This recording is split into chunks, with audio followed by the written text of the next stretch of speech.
So, hello, everybody. It is me, Demetra Kaye, and I am sitting here with Donovan, a recovering Democrat Sadiq, also known as the Black Yul Brenner.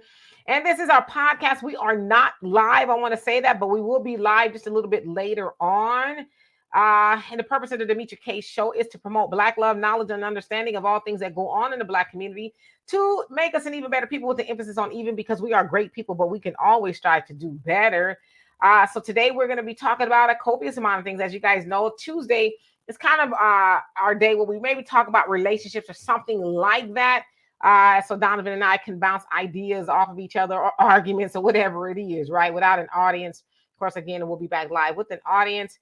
But I should say we are going to be talking about an unfortunate situation that happened here in Houston Spring, which is kind of next to Houston, I guess, where a couple ended up kind of leaving here before their time, and I'll get more into it.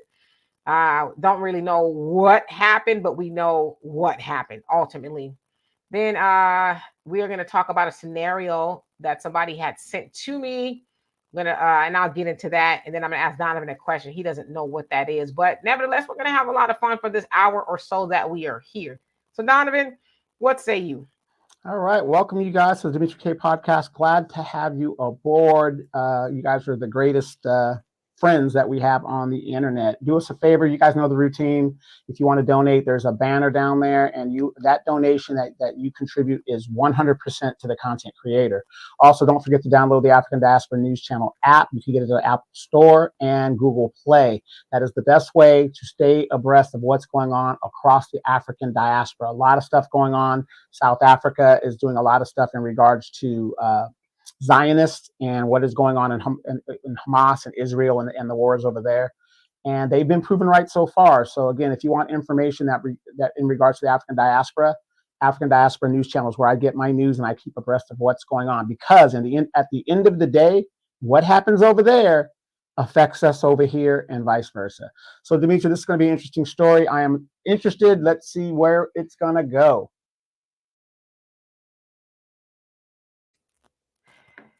Absolutely. All right, so let's get into it. I'm going to read you. This actually comes from Ed Gonzalez, who is the sheriff of Houston.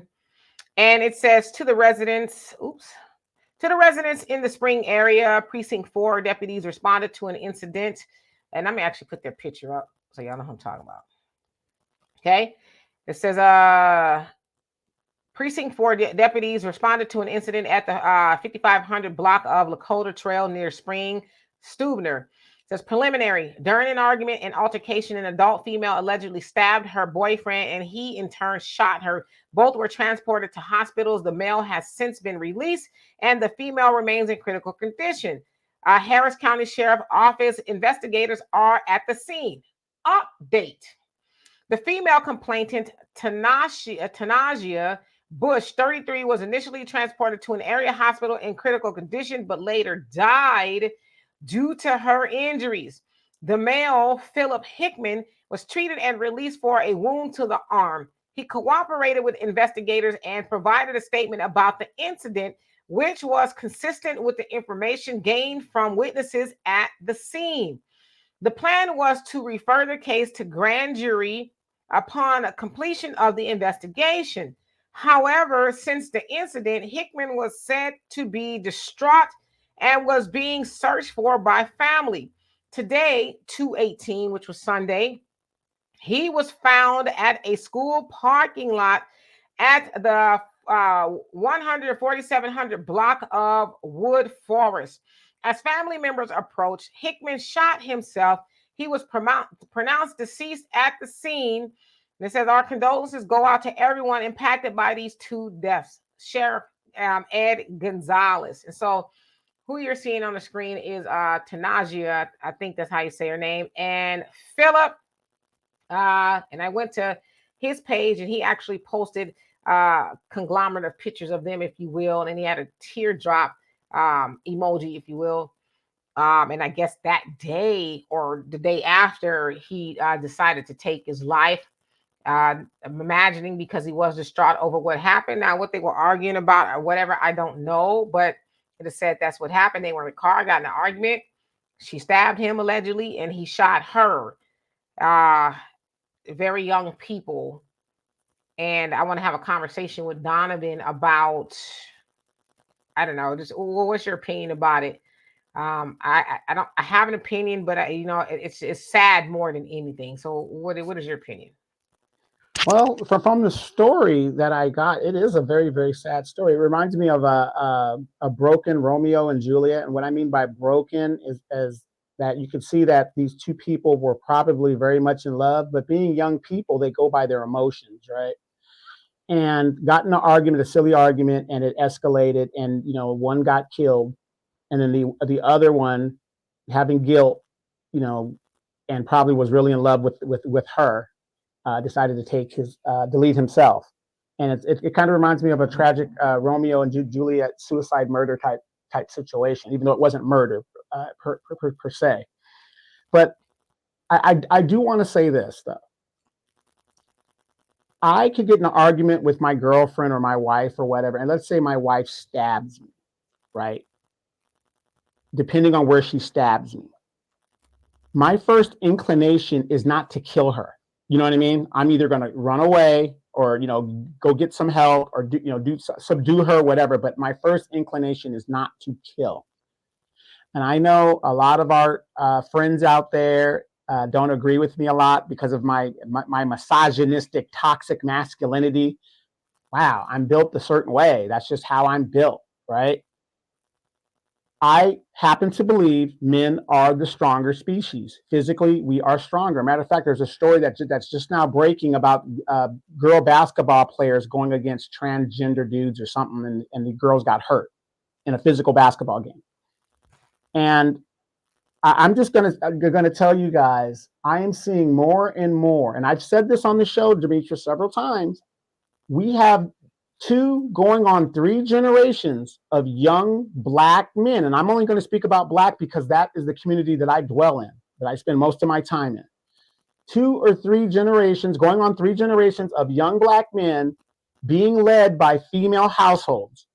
I'm not saying that's a bad thing. My mother was a widower and she raised 2 boys. One of them, as you guys keep saying, Mr. Toxic Masculinity, me, right? However, when young men are being raised by these single females, some of the femininity traits are going to rub off on that child, just the same as if a young woman is being raised by a father. She is going to get some of those male traits of the father. And I'm not talking about she's like, oh, I'm a man or whatever, deep voice, not like that. I'm talking about maybe in some of the things she does, how she pays her rent, how she conducts herself in business or whatever, how she does it. That's just how it's going to be. And from what this story is reminding me of a young man that reacted on emotion, on his emotion. This is a woman, you've probably, I don't know if they have kids or nothing like that. Like she stabbed him and then he shot her. Right. But that's what I'm saying. Here's a woman you've probably been with for a minute. Why would you have the need to shoot her? Even though she stabbed you. And as you said, it wasn't like life-threatening, whatever. But again, a young man being raised, I don't know his situation. I don't know if he had a mother or father. I don't know what the situation. What I'm saying is it shows me he is going off emotion rather than his logic. Because there's no way in hell I'm going to shoot somebody I'm sleeping with on a regular basis that cares for me. We've been together, whatever. I'm not going to shoot you. That's not going to happen. So that's my take on it. So I'm going to remove them.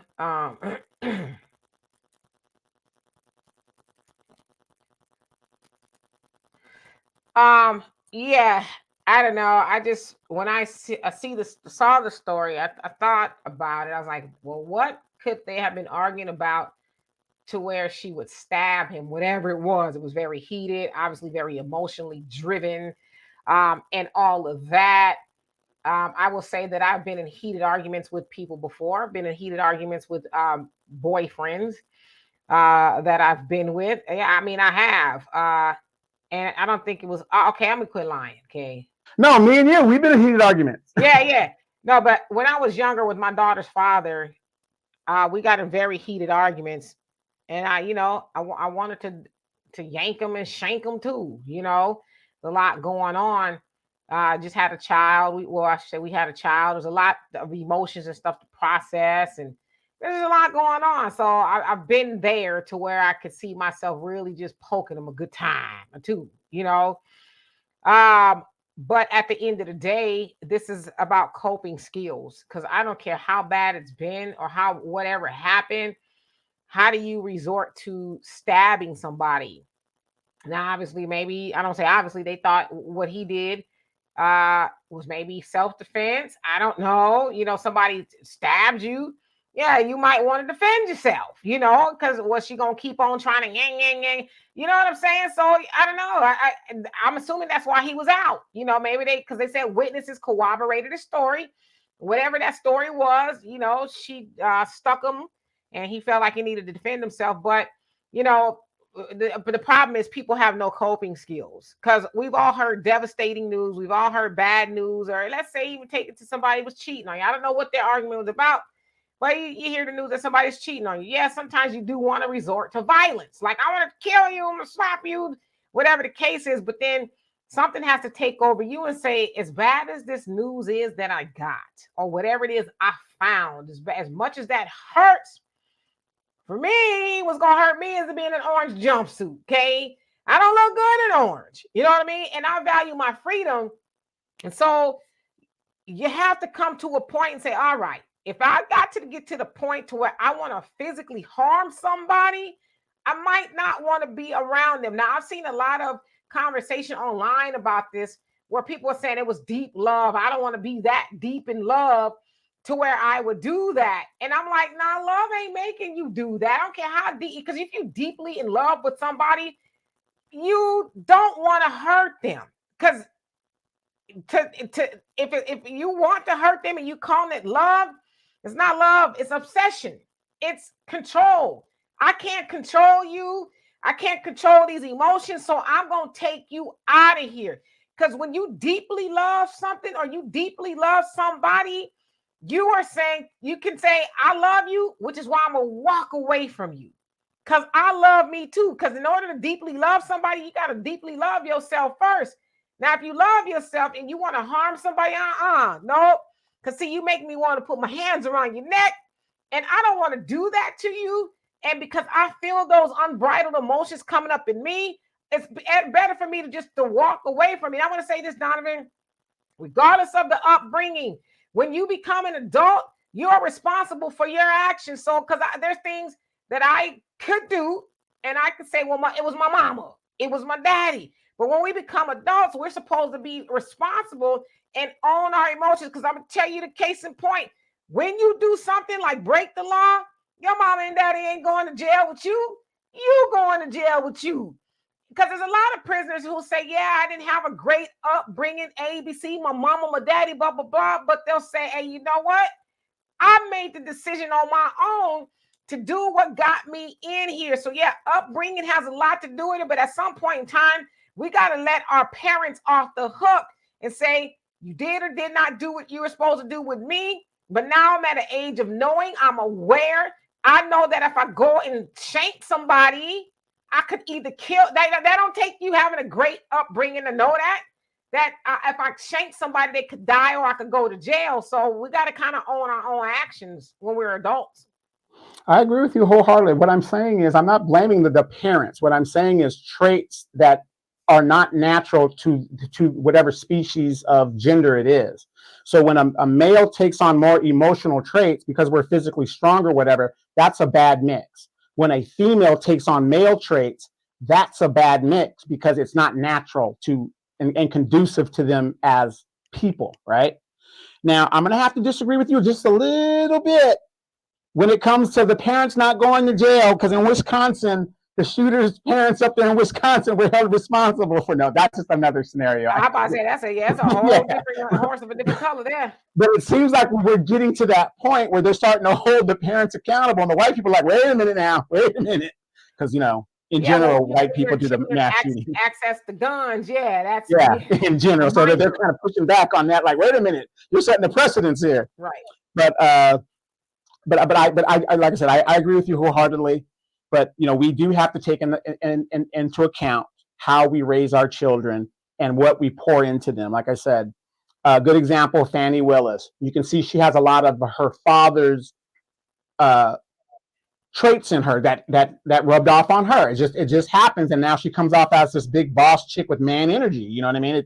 It's just something that it's just gonna happen because you're not exposed to your natural way of doing things. So again, but I want to address this, and this is another thing I have a problem with this suicide murder type situation. This man was stabbed, and he answered it with a gun. Again, this is why I believe emotion has played, because, okay, Demetra, there have been times you wanted to come at me, right? I'm not pulling out a gun. I'm going to deal with you, hand in hand, the appropriate level of force. The appropriate level of force. This is a woman. She came at you with a knife. You can't handle that. You got to get a gun. And a gun, depending on what kind of bullets you have in it, whatever, you might think it might be a nice, simple shot, and it could be murderous. You know what I mean? Just done. Even though you didn't intend it for that to be. But if somebody's coming at me with a knife or something, I'm going to handle it with the same level of force. And even when you go into a court, that's one of the first things they look at. If somebody's shooting at you, I get it. You're going to return fire, and defend yourself, whatever. But this person came at you with a knife, and she was a woman. What kind of place, and a woman that you loved, what kind of society of men are we raising to where you can't handle the woman you love in a argument situation? So level of force, the appropriate level of force should have been adjudicated. And if you're not going to address her with the knife, run away. Run away. And this is why I'm going to have to take up for the men. As Malcolm X said, by any means necessary. You stab me, I'm not finna sit up and try to figure out what kind of stabbing, is she gonna stab me again? I'm neutralizing the threat. And she was not a lady or a woman after she shanked him. Because it's like, yeah, I get it, she's a woman, but your womanhood stop when you stab me. I ain't got time to be trying to figure out if you're gonna stick me again. Listen, I ain't never been stabbed. I've gotten blood drawn with a needle, and I had an IV put in. That mess hurt. So I couldn't imagine somebody sticking me with a knife. Yeah, I'm gonna neutralize the threat. Now I know that obviously looks like drove him to take his own life. The pain of his girlfriend dying after something he did. But if the man was protecting himself, and listen, we live in Texas, baby, and they have the Castle Doctrine. I can neutralize even if you're retreating. So was she trying to rear back and do it again? I mean, we don't know. You know what I mean? Because the way it sounds like, okay, she poked him and he was like, all right, bet, hold my beer, pow. Maybe she was trying to get him again. I don't know. But I'm not going to blame that man for doing what he needed to do to potentially save his own life. And if that's supposed to be the woman he loves, what about him being the man she loved? Because love goes both ways. I'm not going to love you more than you love me. And head there you are, tan into me like a pinata with a knife. And I'm going to sit up, but I love you. But I'm going to love me, and I'm going to get out of this situation. And if you make it out of here, then maybe we could talk about it. But I ain't got like you. Like Donovan, I know you've been in imminent danger because you've been in, 16 tours of duty. So I know that you have. I've been in imminent danger to some degree. So what I'm saying is you don't have time to calculate all the ins and the outs and the ifs and the whats and the shooters and the couldas and the wouldas. You do what you need to do to survive that encounter. And then unfortunately, after you survive that encounter, it all comes rushing in. And apparently for him, it was too much. And he, took himself out of here. So to me, it says that I don't think he meant to do that to her or to, take her out of here. For him to do what he did to himself, it doesn't sound like he was intentionally trying to offer. Maybe he was really trying to protect himself. But yeah, no, I don't think her womanhood should come into this play. You was not a woman when you drew out your blade. Okay, I'm gonna keep that same energy when the rent is due, 50-50 and all that. No, I'm sorry to laugh. I know this is not funny, but the thing is, though, Demetra, let me ask you a question, though. If your daughter's father and you got into it, whatever, and let's say it's really bad, you guys are just getting into it, are you, it ain't like this is a stranger, it ain't like it's a stranger. Are you going to, and like I said, I don't know his situation or how he ended up with the gun or whatever, and how, what he shot and who he shot, doesn't matter. But the point is, this is somebody you know. It's different when it's somebody you don't know. If this is somebody you know, I am not going to shoot or stab or whatever to kill. That's just, to me, basic programming. I mean, would you agree with that, or would you disagree? I mean, I think on the surface, yeah, but we don't know what was going on in that car. We don't know why she did what she did to him. I think we can ascertain why he did what he did to her. But the problem is unbridled, unchecked emotions, raw emotions. We heard crimes of passion, right? People, found something out and it was too shocking and they acted in an adverse manner. So, or blind fury, right? Blind fury is just that. It's unguided, right? You do things, and then when you snap out of it, they call it blackout. You're like, I did that for real. So that's why it's important for us to have a good command over emotional intelligence. Listen, I'm not saying I'm perfect. A lot of times I got to keep myself in check. Not a lot of times, because as I'm getting older, I just kind of distance myself from a lot of stuff. But especially when I was younger, my temper could be like that sometimes, just depending on what it is. It wasn't all the time, but I could be triggered. So we have to get in control of that. Like when we know our triggers, mine is disrespect. I don't like being disrespected, especially if I wasn't disrespecting you. That's one of my triggers. But then I've had to learn to ask myself, what's it going to cost me? What is it going to cost me to lose control? What's it going to cost me to put my hands on somebody? What's it going to cost me to call somebody a name that may really hurt them and stick with them for the rest of their life? Is it going to cost me a relationship, a friendship, money, my life, a job? And a lot of times, you asking yourself what's it going to cost you is on the spot. A lot of times you don't have 2 and 3 minutes to think about, okay, nah, sometimes it's like that. So what I'm saying is, whatever we've all got devastating news. News are just like, oh, or I want to, but then you have to say, you know what? Because the old people used to say, this too shall pass. Right. And listen, I've been through a lot of stuff that at the time I was like, this is insurmountable. I don't know if I'll ever be able to overcome this. I don't know if I'll ever be the same. I don't know if I'll ever get, whatever, but I have. So now that I have those past experiences, I know if something adverse triggers me emotionally, I'll be fine. In a couple of months or a year or so, it'll be a distant memory. But I can't speak for why people want to harm each other in relationships. I just think emotionally it was just too much, whatever it was.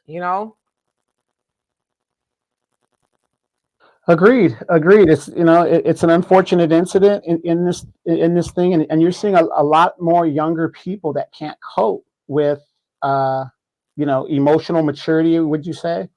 And I was talking to a friend yesterday, was it, I believe, and we were talking about how the weed is now laced, and you see how some people, not everybody reacts to drugs the same way, right? I'm not a drug user, whatever. Even when I get prescribed certain drug, it does me really bad because I'm just, my body's so pure. I just don't like the reactions to it. And you're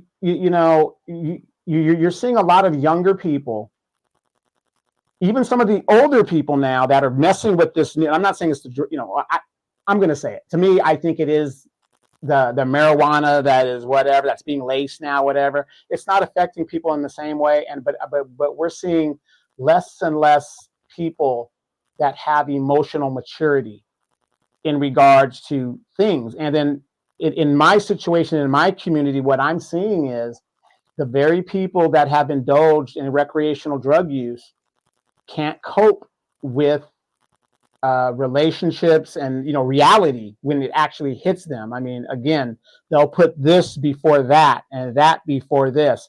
They're not addicted to whatever it is they're addicted to, but they won't admit it. They say, I've been doing that for 12 years. I'm not addicted. You know what I mean? It's just the lunacy of the whole thing. And it's unfortunate that we have now put our young people in a precarious position when it comes to the marijuana and the recreational drug use, because it's obvious these people can't handle it. It's just something that they cannot handle. And even our parents couldn't handle it. Some of our parents couldn't handle it. Some people can, some people can't. But the point is, it's not the same thing. And I'm seeing a big trend of people that are abandoning their responsibilities and just abandoning logic. I mean, you've got people that are tattooing their faces now. You've got people that, it's lunacy. And then if you look at the people that are tattooing their faces and stuff, show me one that doesn't use marijuana or some kind of recreational drug. Yeah. And then you said the younger people shoot. It's the older people doing it too. Shoot, the older people doing it with the kids, And when I say kids, I hope they're not doing it with their minors, but they're doing it with their adult children. There is no line of demarcation. And I talk about that a lot. The line of demarcation of I'm the mama, you the child, or I'm the daddy, you the child. And we're not going to do the same things. Like I said, I think it's inappropriate. It's just me, y'all can do with it what you will. I think it's inappropriate for parents to be clubbing with their children. Talk about it all the time. I walked in the club one time and my mom was there. It was an older people club. So I really shouldn't have been up in there. She was like, one of us got to go, and guess who it is? It was me. I had to go. And but my mama wasn't going to be up in there. Not that she was, it was a juke joint type of place. So they was doing what they do up in there. And real quick, you got to take in the essence. Our parents at that age, there's not many clubs that they can go to, at that age for their age group. So of course you're going to go. Yeah. And it was just the appropriateness of it all. You don't want to be clubbing with your kids, but I know they do that kind of stuff now, and I say about the line of demarcation. When do I become the matriarch in the circle? I was talking to, oh gosh, I can't remember who I was talking to. Somebody yesterday. I was talking to everybody yesterday. But I said, I'm the matriarch now. I'm matriarchal in that the things that I was doing and I should tell y'all two prefaces. I'm really squared. I don't do a lot of wild stuff. I never have been that way. And back in the day, I like me some, short shorts, show my legs, my legs now, not my booty, whatever. But then I had to come to a conclusion that, hey, I need to really start dressing more appropriate. Now, I'm not talking about the polyester muumuu that your mama and them was wearing back in the 70s. I ain't talking about that because I'm not going to do it, okay? But I'm saying put some clothes on. Be appropriate, because how can I speak to the younger girls when I got all my business hanging out? I got a cat suit jugged up on all my crevices here and there and everywhere. I can't be a role model if I'm... Hey, past that. But you know what? You shouldn't be doing A, B, C, and do it D as a young woman. See, to me, this is just me. I'm not passing judgment on nobody. I like to be seen as feminine as possible, and when I'm out and about, that's just me, Because if you don't remember, and I know we weren't there back in the day, women, it was inappropriate for women to even smoke in public. It was not deemed to be ladylike. But a man wear pants in public back in the 50s and stuff like that. Yeah. But regards to smoking, then it was Edward L. Bernays. He got along with Lucky Strike, Philip Morris, and they fashioned a campaign to tell women, hey, and so I kind of want to talk about that too. We talk about feminism a lot, but we don't talk about it from the standpoint that it was men and these corporations that got women to move more outside of their femininity. And this is the one case example. They were like, hey, women, forget what they're thinking. They, because it was seen to be dirty and unladylike to be smoking in public. Women who smoke, they smoked at home or behind closed doors. So they fashioned a campaign called Torches of Freedom, where women would take their cigarettes, and that was a torch of freedom, and they would just light up in public anywhere. Like, man, screw you. I'm a woman and I can smoke in public. And so that was kind of part of it. But I'm from the old school. I think there's certain things. Now, I don't know about smoking. I don't think anybody should smoke. I just think there's things ladies shouldn't do in public. Now, Donovan, you know me in private. And I could curse like a sailor. I'm working on that. I've been doing really good. But I don't do that on here. I don't do that when I'm out in public because it's inappropriate. Mama, I drop an F-bomb every once in a while, nothing too severe. Maybe some other stuff. I don't want to lie too much. But so as a woman, and I'm trying to impress upon the other younger women and the girls, I can't be doing those things. I can't do the things that they're doing and then call myself an example, call myself a voice of wisdom when I'm past the gray goose, past the liquor. I'm not going to be sitting up drinking with you. You go do that with your friends, and I'll do that with my friends. But I always want you to see me as a source of wisdom, because I don't think it's wise when you lighten a joint with your children. Because as you said, let me finish. Not that, let me finish. I'm going to let you finish. We don't know what's in that stuff. Like you said, we don't know what's in that stuff. And I tell you, Donovan, you heard me talk about it all the time. People making that stuff in their garages. They're not scientists. And you putting that in your body. This come from the same people who, if you see somebody dropping something on the floor at Taco Bell or what, and I washing their hands, I ain't eating that. But you put something in your body that you ain't seen nobody with no white lab coat on mixing. Lunacy. Oh yeah.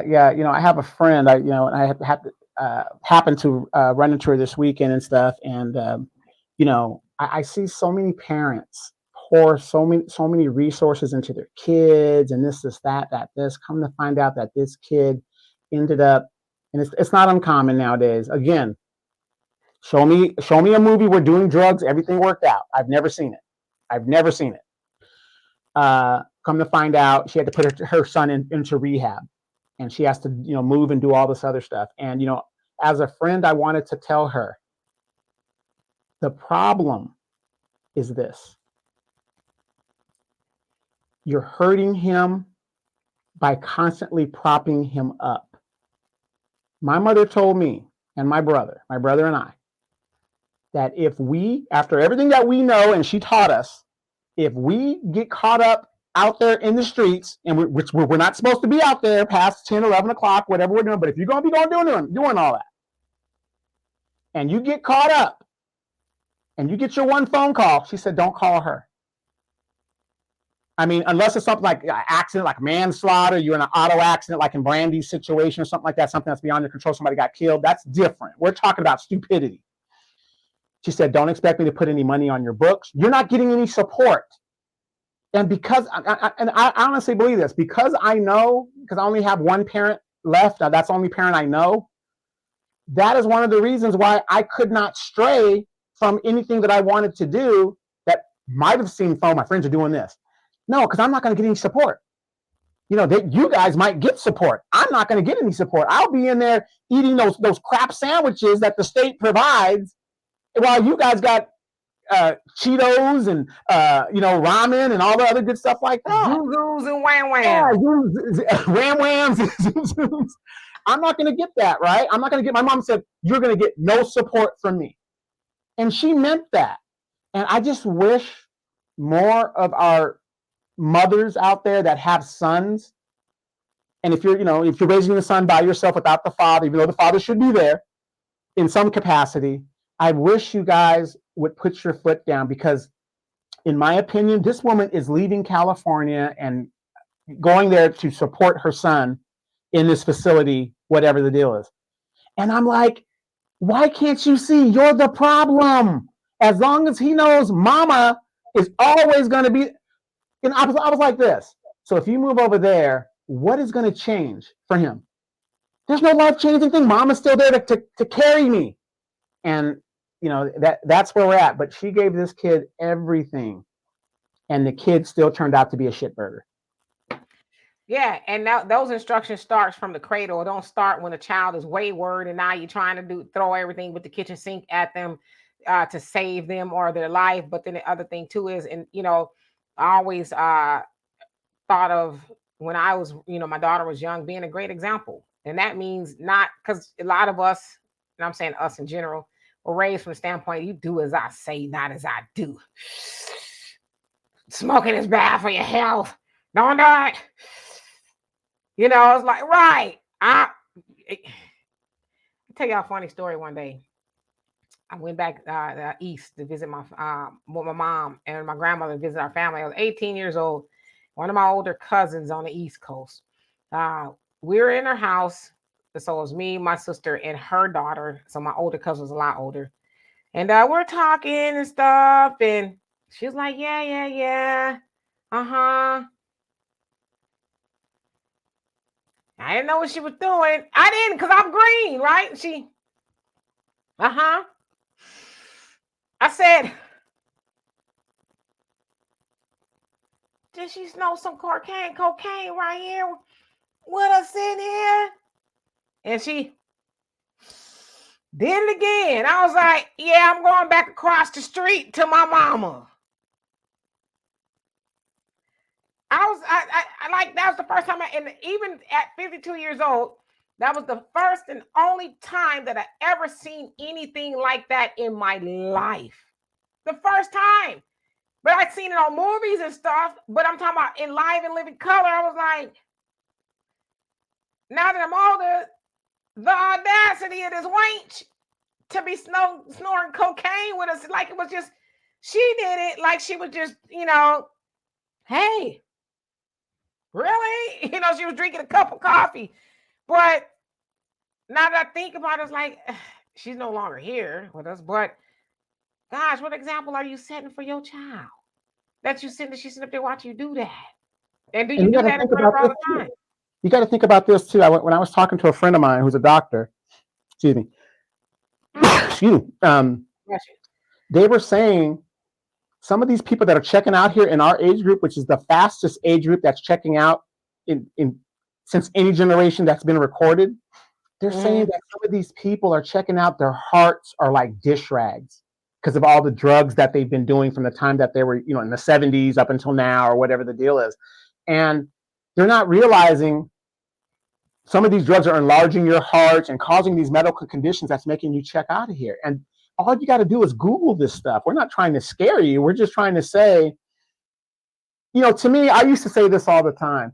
Why prolong this? Just take a gun and delete yourself. Do whatever it is. Just don't prolong it.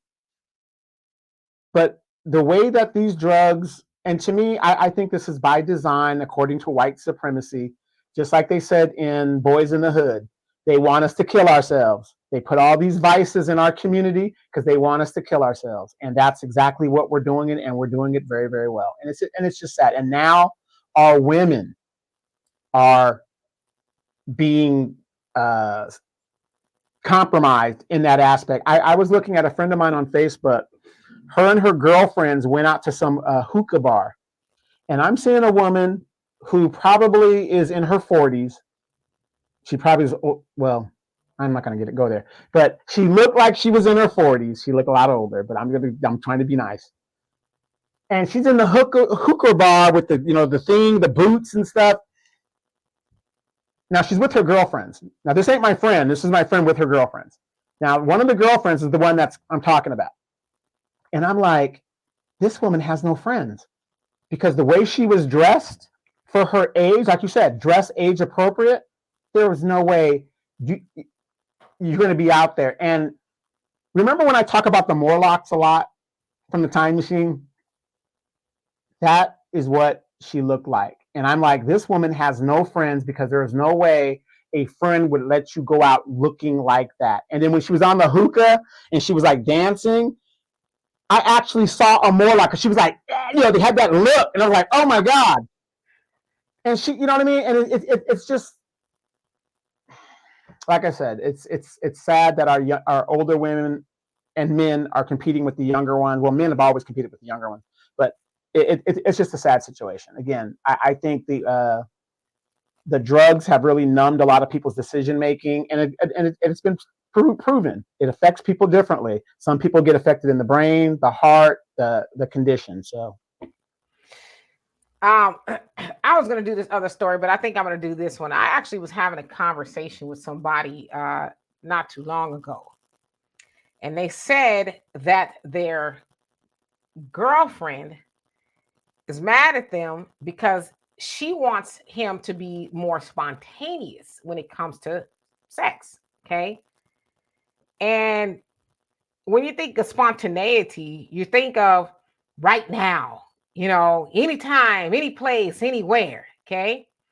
But he is saying, because being spontaneous means that I might smell something I won't smell because maybe you've been running around all day or whatever. So I would like for you to jump in the shower and wash where you need to wash because where you want me to go, I need that to smell like some soap, whatever the case is. And she's, I guess, offended by that. Well, I'm just bored. It's not spontaneous enough, and this, that, and the other. And he's like, I don't care. You asking me to do something, and he says even for himself, like if spontaneity means that I've been running around maybe working all day or whatever the case is, I might not be at my best, my freshest. So I want to be that so I can enjoy it more. So Donovan, what do you think about the spontaneity when it comes to the sex life? We are in 2024, y'all. We just got over a global pandemic. We got all of these diseases that are making comebacks and stuff. He And said comeback. yeah. And unfortunately, again, I mean, I'm not saying, it's any particular group, but the fact of the matter is, in this society, we have to practice hygiene. I mean, washing your hands, taking your shoes off. I mean, these little simple things, taking your shoes off at the door as you enter a house, so on, so forth. These little things that we have to do if we want to survive these super plagues that are coming back. I mean, biological warfare is in effect. And unfortunately, with the food that we eat, the makeup and the stuff that we put on our skins and stuff like that, all of that soups into the pores, and it comes out of your skin. All this seafood that the crab leg, yeah, we gotta have the crab leg. And then you wonder why the guy doesn't want to go downtown or whatever the deal is, because that is coming out of your pores, especially if you're eating it in excess of what you should eat it, right? It's just I agree wholeheartedly. I mean, there's no way. I'm not a passport bro, but I'm gonna talk about the passport bros. I go down to the DR to relax and enjoy my benefits and pray and really get one in nature. Hey, watch out! That lightning bolt is about to hit you. Right, one in nature. I sometimes look at some of the dudes that go down there looking busty, crusty, and musty, and I am like, okay, you're in this country. Would you deal with the woman that's just right off the streets? You don't know, whatever. No, you would, you want her to be refreshed and whatever. And I can only speak for myself. I had a spouse that was like, oh, let's be spontaneous, whatever. Is there a shower around? Is there like a Tweety bird or something? That's just how it was, But we really got to think about that. Seriously, you've got flesh-eating bacteria out here. People keep forgetting this stuff. Remember we had this thing called HIV/AIDS. There's a running joke that said that this one guy went into the doctor because he unprotected sex, whatever, and the doctor comes out and says, "Oh, you just got herpes." He was like, "Oh God, thank you." Woo! Woo! You still got herpes. It's no. I'm sorry. We are not in those days of our parents and our grandparents where you can just raw dog go get a shot and everything's going to be fine. We've got super viruses out here. You would be a damn fool to engage in that in 2024. You would be a damn fool. Yeah, I agree with you. Only in the movies. I had a supervisor back in the day say only in the movies, and he used to say that all the time in juxtaposition to real life. Because in real life, it's different than the movies. In the movies, it's they have a little drama and then they go running off into the sunset, or in the movies they are at dinner and they're and then it gets a little heated and they're walking home and then they bust into the house and they start kissing and snatching each other's clothes off and they jump into bed, and every time I see a scene like that, I'm like, y'all ain't washing nothing, man, behind. remember the movie The Naked Gun when Drebin and Priscilla Presley were about to have sex? They had Yeah, a whole yeah, bag on. yeah, That's what it's gonna be like. right. Yeah, so only in the movies are they rolling around after they done ran all through the city, and then they ain't ran into no shower, none. They just taking the clothes off all the way to the bed. And I think about that like, oh, now I know it's in the movies, but there's some people I guess maybe do that in real life. And listen, if that's what you do in real life and you have no problem with it, I don't have no problem with it. I can just only speak for me. Now I need you to go on by the shower, put some water down there, in there, wherever. I need you to really be intentional about cleansing yourself then before we hop into bed. And you would want me to do the same, right? You wouldn't want me to come home from the gym or running, and then you're like, oh, and I say, oh, I'm in the mood. Jump me. You're gonna be like, after you jump in the shower. And You know, and what gets me about women is I know you guys want to be like men and things like that in some cases, but let's be real, ladies. You guys are built a certain way to where you got to have your pH balance in a certain level, and every woman's not the same, but every woman level is different, right? And if your levels aren't, and I'm a man and I understand this, if your levels ain't in a certain normality, it's curtains down there for you guys. You guys are looking at some serious repercussions. yeah, but the other thing too is I think men also understand that, especially men who are promiscuous and have a lot of unprotected sex or whatever, with different women, and you go to another woman, you can actually throw her pH balance off because that stuff that you've been dipping your, whatever in everybody else's pool, your fishing poles and everybody else's pool, then you come and get another woman, you can throw her pH balance off as well. Which is why it's important to learn about sexual health, and that really does start with yourself. Like you said, like some people who eat certain things, let's say people with bad diets, you don't think that gold that comes out of your pores and everywhere else. So that's another thing. When you're with somebody, you got to think about what kind of diet do they have. Do they have a diet like battery acid, you know, or do they have a pretty healthy diet? Because that stuff comes out. It got to come out somewhere, right? And so yeah, you're having relations with somebody who's got a terrible diet, and y'all, without me really going to a whole lot of detail. But what you're not gonna do, and I'm a woman, it's for men. I don't want to be with no man who don't take no bath every day, because men, y'all smell and sweat and all that other stuff too. Talking about, oh, I'm good. I took a shower 3 days ago. Good with who? Who you trying to be with me? No, I don't think so. You need to, because that too can throw a woman's pH balance off if his fishing pole ain't clean. So everybody needs to do what they can. As I say, be intentional. Go take a shower. We can still get in the mood with all of that, but because you not taking a shower, me not taking a shower, is gonna have one of us or both of us going to the doctor. Hey, doc, it smells like a whole ocean down there. I don't think it's supposed to. And then you're probably gonna end up with a bacteria infection or whatever. And then let's just keep it a buck without being dirty. A lot of times when we think of relations, we think of, okay, go ahead. Uh-huh. You got about 30 more seconds. It's been a minute and a half. You think about it like that, but come on. What's more than that? People are putting their mouths and stuff where, y'all know. So it's like, you want me to do all of that with you when you ain't taking no bath today?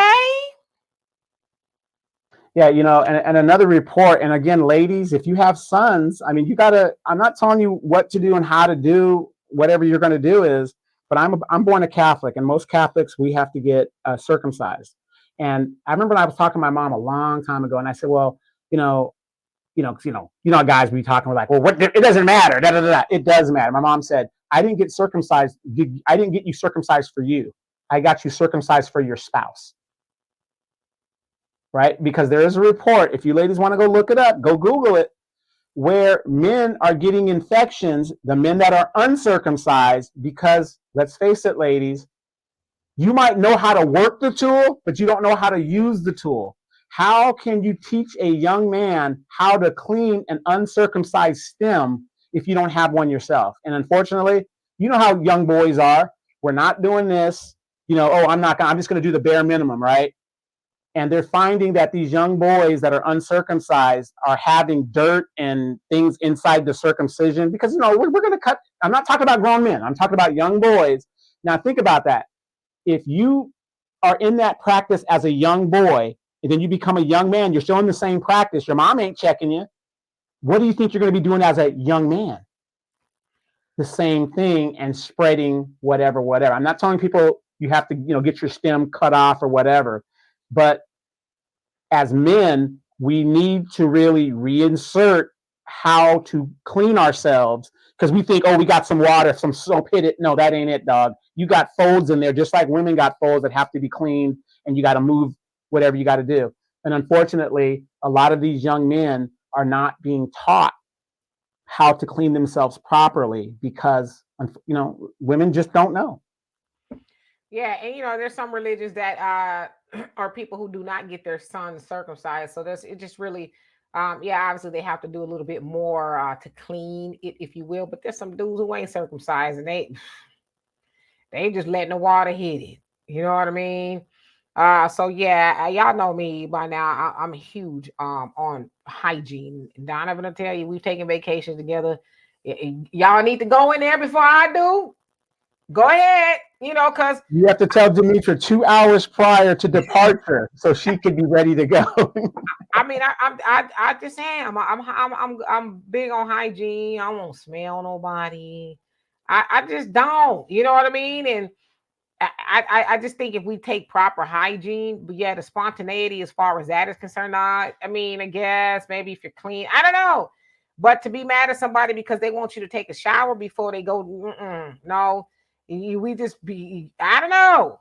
It just needs to happen. Well, Demetra, let me ask you a question. Since we're talking about hygiene, we talk about America being the, number one in the Western world. We're so advanced, whatever. When you were in Japan, they have a wonderful device there. It's called a bidet. And in Europe, they have it. All in Asia, they have it, whatever. And we're not saying that the bidet is the be-all, end-all. But for you ladies that have sons, that will definitely reduce the skid marks in their damn drawers if you teach them how to use it. And again, what was your thought on that? I mean, because it is a hygienic thing. I mean, it makes you less toilet paper too. So if a pandemic happens, you don't have a bidet. Yeah, I mean, bidets are nice, but what did they do before they had bidets? You bidet your ass in the shower. You know what I mean? Or whatever the case is. I mean, where there's a will, there's a way. You keep yourself clean. But I don't know.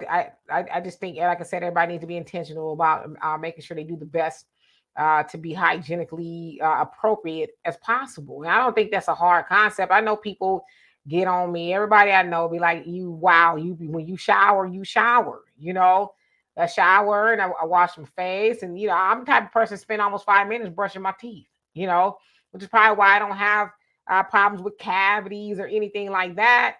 I don't know. To me, it's like self-care every day. It's self-care for me. I really like to just be clean. I can't, for me, I'm not in my right mind if I'm not clean. I'm just not. I'm not one of those people who could just wake up and just go about the day without going in the shower, like going outside and you ain't took no shower. And I know sometimes maybe you're taking a shower the night before or something like that, but I'm just not going to take no bath today. I could never even conceive of that. I cannot. Right. And I'm kind of glad you're bringing this up because, again, it isn't always just about the body itself. But ladies, you got to sometimes think about this. When you're wearing your hair hat on top of your head, you got your hair hat on top of your hair, and it's been on top of there for 3 and 4 months, and you're sweating and stuff like that. And you wonder why the guy is like, whoa, hold up. We can smell that stuff. We can smell the sweat and the stank that's under there. And, again, if you're doing it as a protective cover or whatever, you got to keep your hair healthy. You got to let it breathe and wash your hair and whatever you're doing under there. But the fact of the matter is you've got a lot of women that are, again, like men, you're taking the shortcut and saying, well, I can go another week. I could go another, 2 weeks. Oh, it's, too much money, whatever. And I get it. But the point is, like you said, hygienically, it's from your head to your toe. Yeah, it's the whole body, and that's why I said too. For me, I know people who smoke weed, and I know they smoke weed because they stink. No shade to y'all, I love you, but you Don't smell. go in the car. God dang. They smell. It's in their hair. It's just, ugh. I have a friend, he's got dreads. Lovely, lovely human, but my God, the whole stench of it all, it just hits you right here in your throat, and it's like, because it's just a buildup of all of that, and so I think about the stuff like that. I'm like, no, my man can't be doing all that because I got to be able to smell you to deal with you.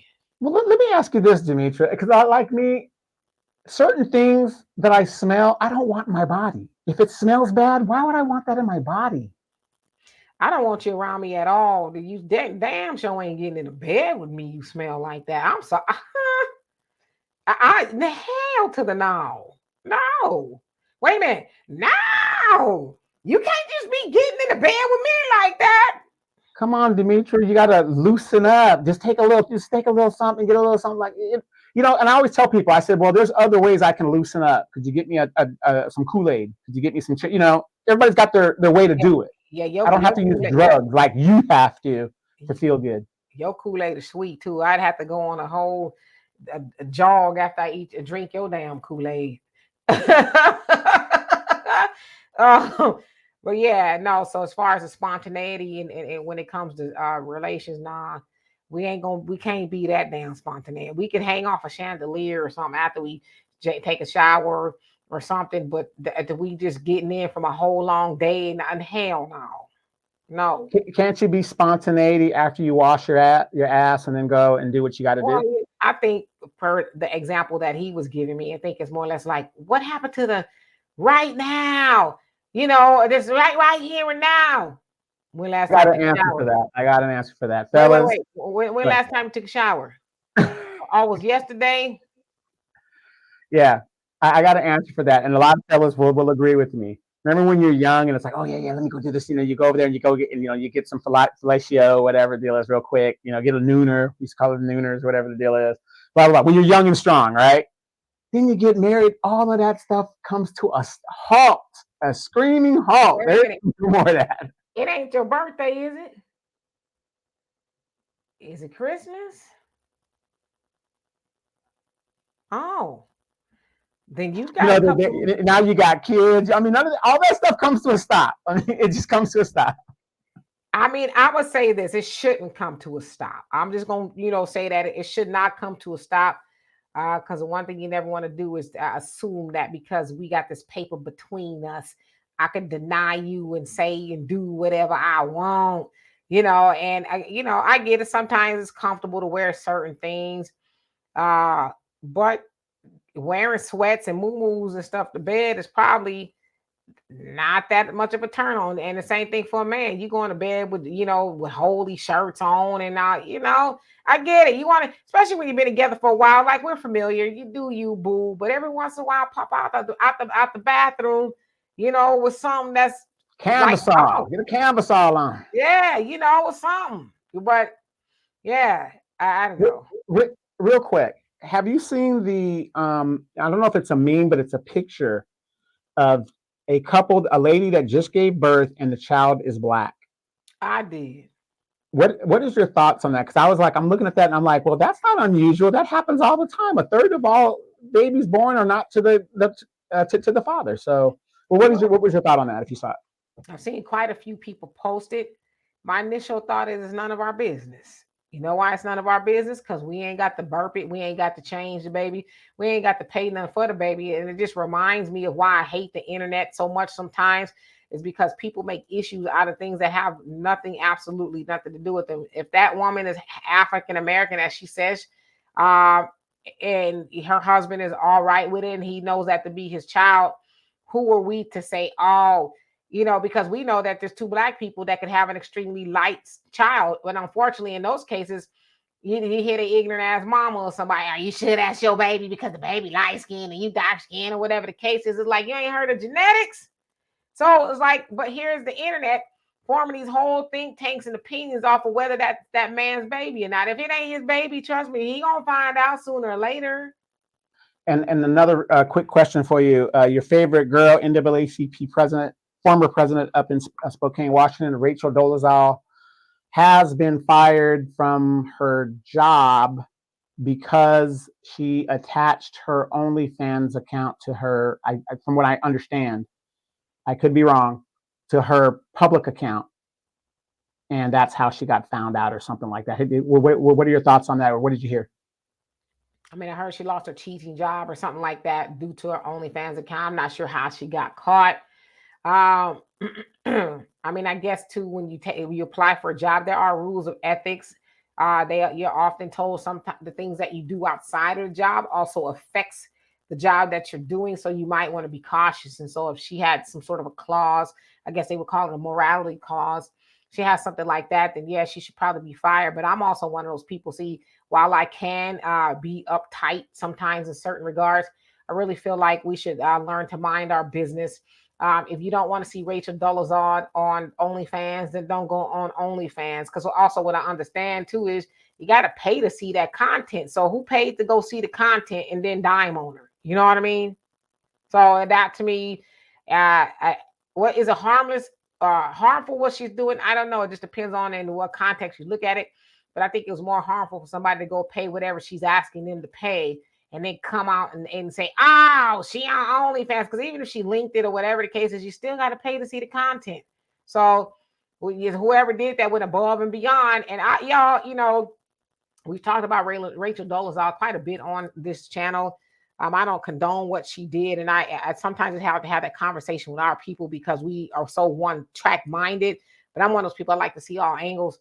I don't like what she did as far as duping people, and I think she in Spokane, Washington, by being the president of NAACP because she was black, but she's really a white woman. I don't love that, but as I always say, she was doing the work. You got a lot of black people who are at the helm of NAACP, and mind you, that NAACP was created by white people.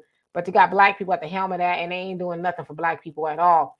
She was doing that. And the other thing is, everywhere Rachel has gone, people have gone to find her. Oh, she doing this. Oh, she doing that. Oh, she doing this. It's like, why do you think it's your mission to go and continue to pile on to people who have been destroyed already?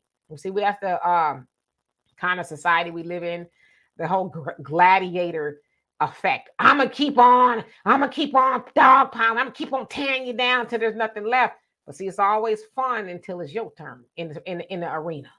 Right. And real quick, I agree with you, because I was like, why won't they leave this woman alone? She has a right to work. She has a right to, again, I know you ladies don't think you're not a 304, in my opinion, because you have an OnlyFans account. I mean, you're a sex worker as far as I'm concerned. But that's your right. If that's what you want to do, that's your right. Let these people live their lives. They're not paying my bills. They're not sleeping with me. So have at it. If you have no problem being a sex worker, and and that's what it is, then do you. But this woman has a right to make a living. They're putting her in a situation to where she can't make a living. And like you said, and I believe the Honorable Minister Farrakhan said, she is picking up black culture to what a lot of black women are throwing away. Mm-hmm. Oh yeah, absolutely. So I just think my thing is this, and I was having this conversation with somebody this morning. Uh, we got to focus on ourselves. You know, we got to be intentional about ourselves. We got to be in a place to where we focus on ourselves, to where we are at peace and we're having a great life. But we can't do that when we're focused on everybody else and what they're doing. Did you see this? Did you see that? And unfortunately, with the internet gives you a window into everybody's life. You get to get an opinion. The opinion comes in the comments section. I think it. Ain't nobody asked you, and don't nobody care. That's why I wish sometimes I was a celebrity and I was, getting talked about. I would do a PSA. I don't give two rats asses what you think of me. Okay. Your opinion don't pay my bills. Now let's look into your life and see what you're doing. Because a lot of times it comes from the other side of the computer, people who ain't got two pots to piss in. Now, not two, but one. You ain't got a pot to piss in or a window to throw it out of, as old people used to say. But you telling me how I should run my life? I don't know you. See, that's just me though, you know. But we need to focus on ourselves. What can I work on myself? I think about that all the time. What can I personally work on to make Demetra a better person? What can I do? I don't think about, well, what that lady doing across the street. That's the second time I seen a different dude coming up by her dog. Hey, sis, get one in for me. You know, that's I mean, for real. Like, I don't build my life on the chastisement of other people. Because, like I said, what you do and say about other people, you also do and say to yourself. I care about, I'm telling you, I had this conversation with somebody this morning. I care about me first. I'm not saying I don't care about me, that I care about me only, but I care about me first. I don't give a damn what you were doing before I give a damn what I'm doing. Sometimes people lay in the bed, they on the phone, first thing in the morning, they get on and they see the blog and somebody did something, they talking about it. It's like, golly, you put more emphasis and thought into that person you'll never meet than you did into yourself. You ain't put your feet on the damn floor yet, and there you are, you got all these things to say about what somebody else is doing, and somebody say, well, what you got planned today? Oh, I ain't thought about that. But you just told the celebrity that you ain't never gonna meet how to live their life. That sounds ass backwards to me. It really does. So I care about me first.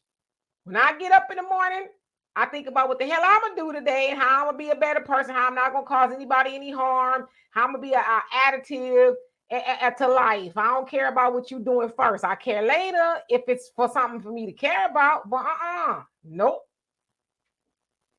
And we need to do that as Black people when it comes to these politics. We need to worry about ourselves first before we worry about the LGBTQ community, the Asian community, the white community, saving democracy. Hell, we're at the bottom. I mean, when you're at the bottom, if democracy's here or not, it doesn't affect you because you're at the bottom. Yep. So I'm going to put this up here. I'm going to see this last thing of what you think about this. I didn't tell you what it was because I wanted to get your first opinion, and then we're going to get out of here. Oh, okay, we're doing all right. Let's see here. Okay, so here.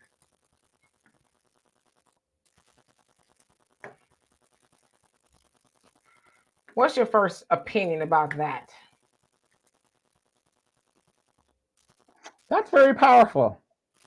Y'all be sexually attractive, but mentally boring. Basically, what I'm getting out of that is this. And I took human sexuality at RCC. That's one of my first classes I ever took. And learned a lot about women, by the way, and women's anatomy. But basically what it's saying is this person could be super fine and muscular and, or whatever, big old boobs, big old booty and stuff, but have nothing in the cabeza. Absolutely nothing. And, and again, as a man, we could look at a woman that is physically attractive and don't care what's in her brain. It's sad, but true. Yeah, so it says y'all be sexually attractive but mentally boring. I'm gonna take this down. So for me, when I see something like that, sexually attractive but mentally boring, and Donovan, and my daughter tell you, I always say, be interesting. Are you interesting? Cute. You could be cute, but are you interesting? Because cute lasts, I don't know, for as long as it lasts, because everybody is a lot of cute and fine people out there that will catch the attention of the person you're being cute for at the moment. But are you interesting? Interesting mean like, what are you saying? What's coming out of your head? Can you do what talents you have? What gifts? What can you do besides just be cute? Because I tell people that a lot. All right, be interesting. You can be cute, but you have to be both. Because even men who have trophy wives, yeah, they're trophy wife for a minute. And then she started getting older. And then he starts saying, well, that old gal ain't got it like she used to. She getting a little old. And then he get to chasing the new younger, because she used to be the secretary, right? Then he get to chasing the new secretary around the office. And I'm not saying that, some men are just going to trade you in regardless, but were you an asset to that man? And I'm speaking from a woman's point of view. Were you interesting? Were you, when he was thinking about leaving you, he might chase, but when he was thinking about leaving you, Was he saying, man, I can't leave her? She helped me get where I am. Whether she was staying at home and she knew how to do the books, and she did that, and she's interesting. She knows a lot of stuff. I can't just I ain't getting rid of her. But you could get gotten rid of if you was just, oh, what did you do? I went to the mall today and I got the latest this and I got the latest that. That's boring. If I was a man, I would be bored being with a woman who was just ding-batting all damn day long. You know? Demetra, that's funny that you bring this up. How many relationships, because a lot of people say, well, Don, why are you single, whatever the deal is? How many relationships have I been in and I would call you and I would say, she's fine, the sex is great and everything, but she ain't got nothing up here. And I would always, I would ask her this. Oh, I don't know. What about, how do you think about, I don't know. Are you a Democrat or Republican? Oh, I don't know. And people thought, the fellas thought I was crazy. You got rid of her? Yeah, she ain't got nothing up here. How many relationships have I been in to where I've run across women that, yes, you're fine, you're this, that, but when it came down to conversation or just basic knowledge, either not saying that they're stupid, what I'm saying is they're disengaged. They're not concerned. And I had to get rid of those women. Even though I hated it, I had to, because there's no way I'm going to be happy with just her body. I wanted conversation. Yeah, because there's sometimes people will say to me, oh, I saw the show, but y'all was talking about politics. And I'm like, see, I need to be with somebody who could talk about it all, because I could talk about, I don't want to necessarily say low hanging fruit. I try not to do that as much here, but I want you to be able to chop it up with me about world affairs, because it's important that we know what's going on. Men can be dingbats too. I don't want to talk about that. Damn, you want to know what's going on with the country, what the state of the world is? You just want to live in la la land all day long? See, to me, that's boring. To be with a man who, I don't know about that. I don't why that's boring. And read a book, listen to talk radio. And I know some people were saying the other day when I talked about NPR, oh, they're biased. Listen, everything is biased. Everything you listen to is biased. But do you know how to chew meat and spit out the bones? Right, like exactly. That's a foundation to start you on your search to the truth that you want to see. Right, but we can't. I'm just telling you, me. I like watching the fluffy, the the stuff that's not so serious. I like doing that. I like watching dumb comedy stuff that is absolutely stupid. Like Napoleon Dynamite is one of my favorite movies. It just is. It's stupid, but I like to laugh. I'm a laugher.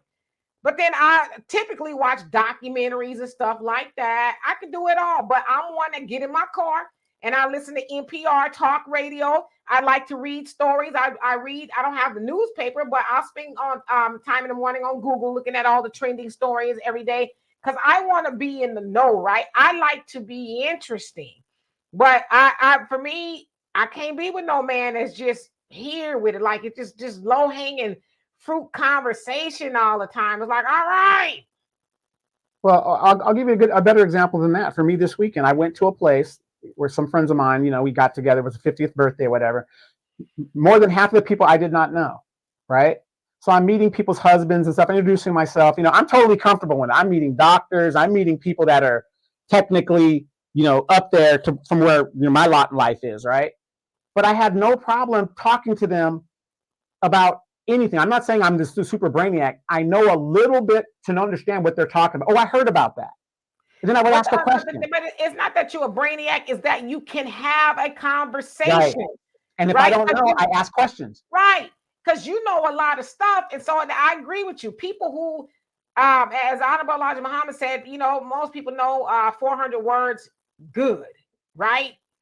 The rest not so much. And a lot of that is because people don't read. They don't take in new information. Their information is here.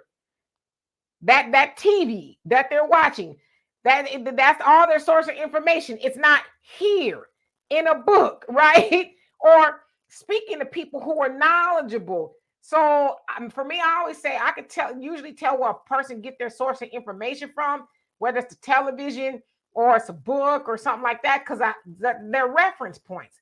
You ever talk to some people who watch a lot of TV and most of their reference points will be something I saw on TV and they'll draw a correlation, which not, I don't necessarily have a problem with that, but can you draw references from a book, a newspaper article, something that is happening in the world? You know what I mean? I'm not saying that that's, to me, that's all that makes you interesting, is the hard stuff, but can you do it all? And so for you, when you're talking to somebody, you know a lot of stuff. It ain't, well, I only watch TV. If you want to talk about TV, then I can talk about that.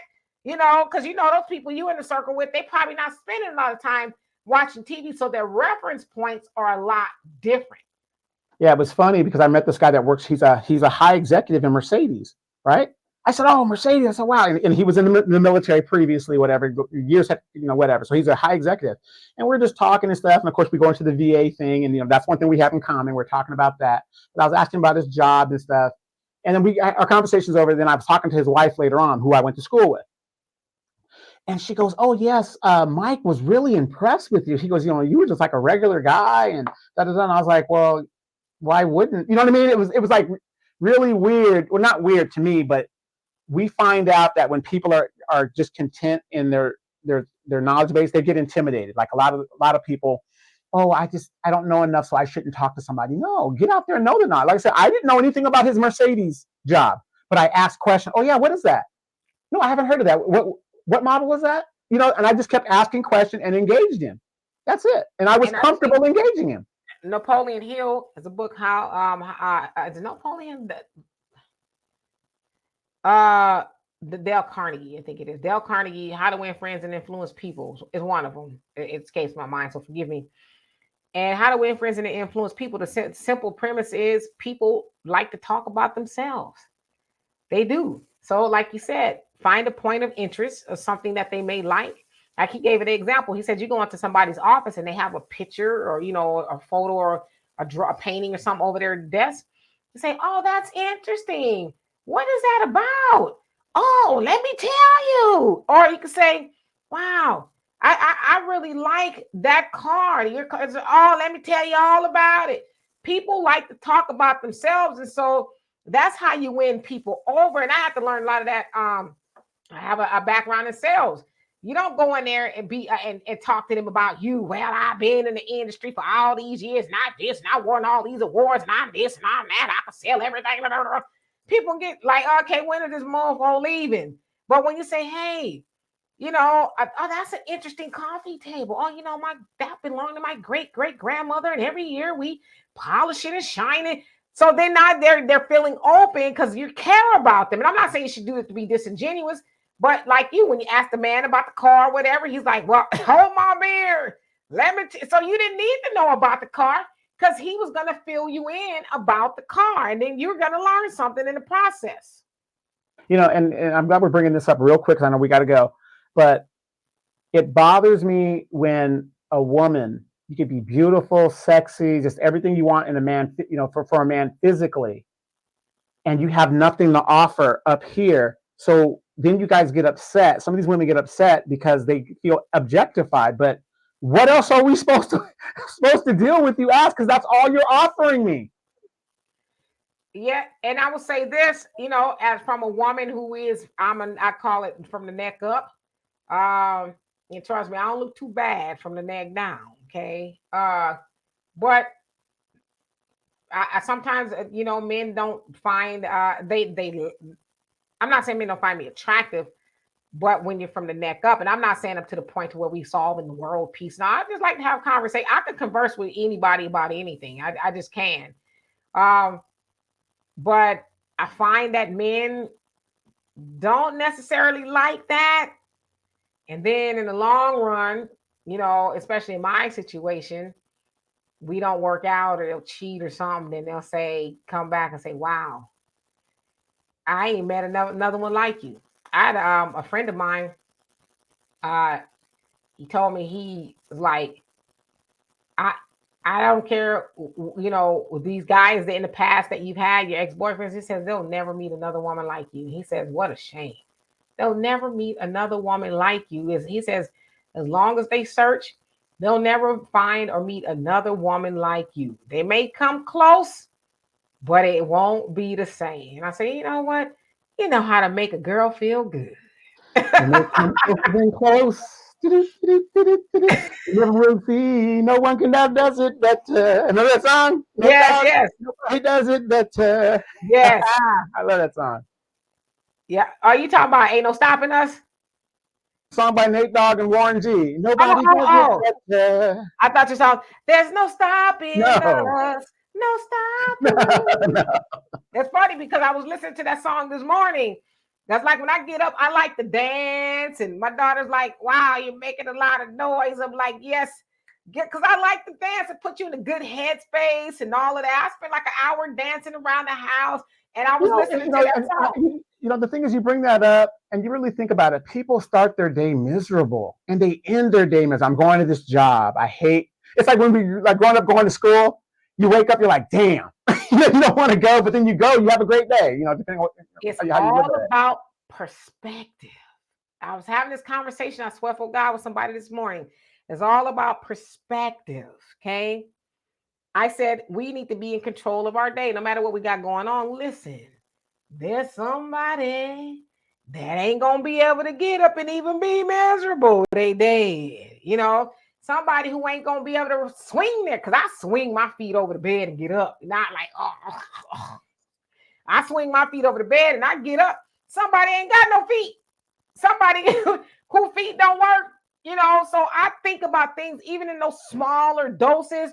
So that way I can say, yeah, I may not got all the money in the bank I want. I may not have everything that I want in life, but I got what I need. I got air, I got water, I can move. How many 52-year-old women know you can do that, huh? I can do that.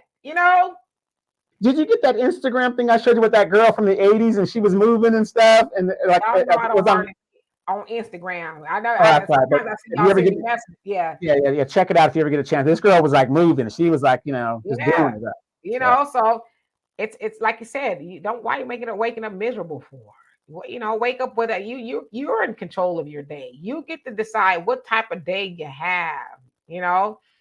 I was telling somebody else, like, man, you look outside, the sun is shining. It's a beautiful day. I know for y'all it's probably not because of the weather, but you can draw something from it. Hell, at least you ain't out there in the cardboard box getting wet. You in the house, and it's warm, it's cozy, and see, those are the things that we forget to be grateful for. Yeah, I'm not driving a G-Wagon yet, but the car I got is getting me where I gotta go. You know, so it's all about perspective.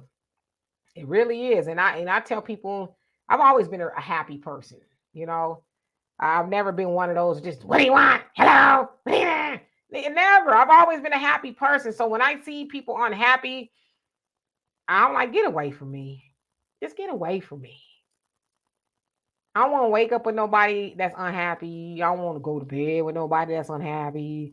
I don't want to sit across the table with nobody that's unhappy. I get if you're unhappy momentarily, but if that's just who you are by nature, take your unhappy ass somewhere and get happy. Just not around me.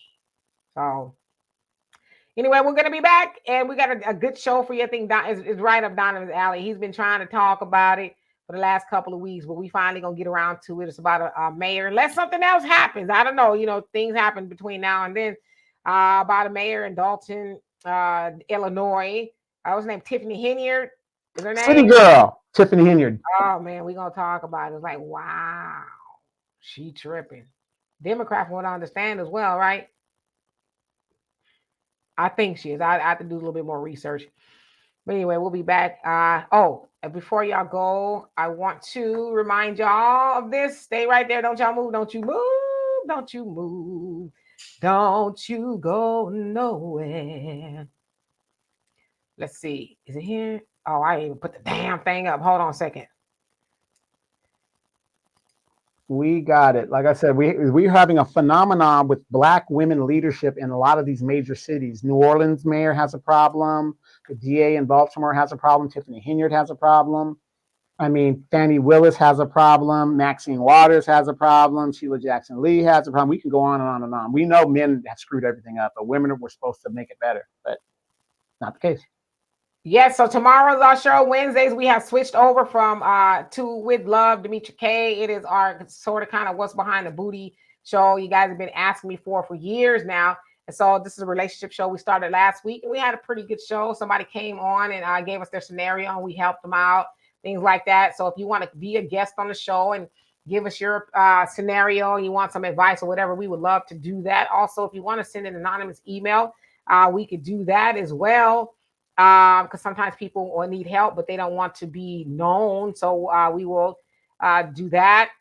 But in the mean, also, we're gonna do it with love. It's not gonna be, attacking you, because I know a lot of shows you watch, people be acting a damn donkey, going in on people for salaciousness and gotcha stuff. We're not gonna do that here. I promise you. That's my word. We only want to help, because when we help you, we help ourselves as well, and somebody else out there who may be going through that same thing, but don't know how to go get help and all those things. So please stay tuned for that tomorrow, Wednesdays at 5 p.m. It used to be Walter's show. He may come and sit in on with us, but until then, come and see us on Wednesday. So the email is down there. I love dk@gmail.com. If you want to be a guest or whatever. But in the meantime, we will be back a little bit later on with our show of politics, because it is election season, and there's a lot of information that we need to get out there to you all so that you can be informed. And then, of course, you guys can share what you know with us. But in the meantime, we also have a way to help the show down there at the bottom, various ways, become a member, like, subscribe, and all of that. Also, if y'all would go to the africandiasporanews.org. Over there, we have an app that we have built just for you. The more of y'all that are over there, the less time we get to spend on these apps, because you guys know on other people's apps we are censored, can't say this, can't say that. But on our own apps, we could say whatever we want, and y'all could be a little bit more liberal. So in the meantime, you guys please have a great day, and come back and see us tonight at 5 p.m. Peace.